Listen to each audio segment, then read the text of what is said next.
magandang hapon mga birdkada. Papakita ko sa inyo yung mga Taiwan bird ko na bago dito sa loft, no? Yung ating mga bagong susubukan. Meron akong Taiwan Slate, Taiwan Grizzle, dalawang white grizzle, dalawang blue bar, yung isa may puyo.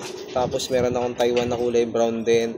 At saka yun na yung lahat. So pakita ko sa inyo yung 6 na bagong Taiwan natin. Tara, let's go. So, ito mga birdkada, unahin natin yung Taiwan na may puyo, no? Blue bar, ito. Yan yung ito, bagong acquire natin to mga birdkada. Testing natin yan. Sealed ring siya. Naka-sensor. Yan, fully recover na. Matagal na to actually. Mga ilang linggo na sila sa akin. Or nung December ko pa ata ito nabili. Yan, no? So, ito. Nung December pa yan. Napakaganda na ng katawang kondisyon na. Actually, nakasalang na sila. Pinagparis na natin, namumulbos na rin. Yan, may mga tatak pa sila. Yan. May tatak pa. Yan, napakagandang Taiwan bird. Ito yung una, yan yung may puyo. Yan. Ang singsing nito ay hindi ko pa binubukas eh. Tingnan nga natin. Singsing niya ay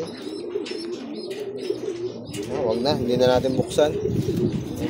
Basta may something na nakita ako dito kaya pinili ko siya kahit regular na color kasi nga ayan, kakaiba, may puyo. Tsaka ang ganda ng hipo nito, napakaganda ng hipo. Taiwan na to. So pakita ko naman sa inyo yung susunod na Taiwan. Let's go. Yan, ito naman mga birdkada yung Taiwan Slate natin. Yan o.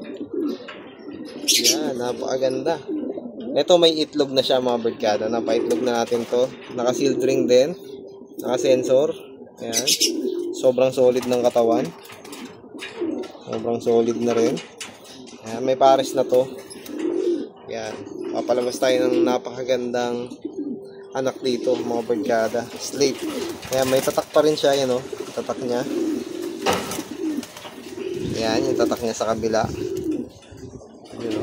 Qualifying lang ata to. Hindi rin natin alam kung naglugod na siya kasi bakante yung iba niyang pakpak ko. Tsaka ang gaganda ng pakpak niya. Yan. Mga latest Taiwan to, 2024. Yan. So, ito kasama ng blue bar na may puyo na nabili natin. Yan. So, yan. Testing natin sa mga ibon natin. Ito, ang ganda na ito. Taiwan Slate. Ganda rin pala ng mata nito. Yan, o.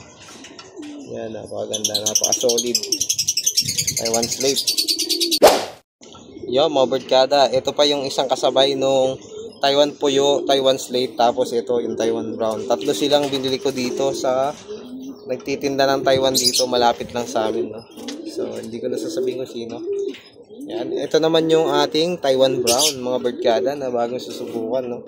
Ito, napaka-solid ng katawan nito, mga birdkada. Sabi ko sa inyo, punong-puno. Wala mapaglagyan yung katawan nito. Grabe kapuno yung katawan nito. Napakaganda ng Taiwan na to. Ito talaga yung dinayo ko dun sa bilagbilan natin, no? Kasi gusto ko ng Taiwan na brown na yan. Ang ganda rin ng mga tatak niya. Wala siyang ganong tatak na pero ayan, subukan natin ilawan sila. Tingnan natin sa yung UV light, no? Ito, ganda rin ng mata na itong Taiwan na to, mga birdkada.